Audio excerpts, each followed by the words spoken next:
Well, I don't know if we'd set an artificial timeline. The important part is just if you think about it logically, it's hard to have elections when many of the people that may want to participate in have been in jail or are still overseas.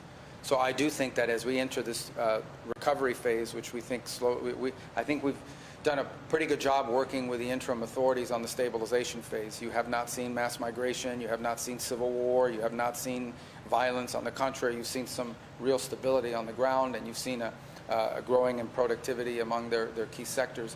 I think now you enter into this, we're increasingly entering into this phase of recovery, and part of that is a national reconciliation. So there have been very positive steps taken. Hundreds of political prisoners have been freed. The infamous prison El Egoide has been closed. To have elections, you need to have a number of factors. You need to have political parties that are formed. You need to have political movements. You need to have a media environment that allows people to campaign and get the word out.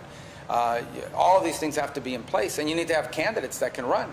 And so I think it begins by getting a lot of the people that were in jail because they were candidates, or because they were supporting candidates, or because they were involved in their politics. So you have to have a real civil political society in order to have elections. And that begins, in the case of Venezuela, by the amnesty law, by the freeing of political prisoners, and by the ability of Venezuelans abroad who want to participate in the country's political life to return. There are other factors. So there's a pathway here. We're not even 9 weeks since Maduro was captured.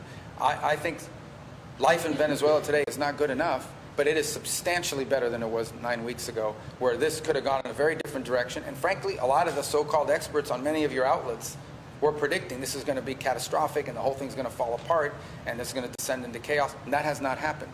But we got to keep on top of it. It has to keep moving in this direction. The trend line is good, but it needs to be sustained.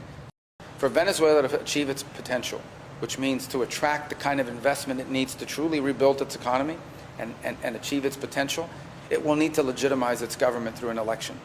And they know that.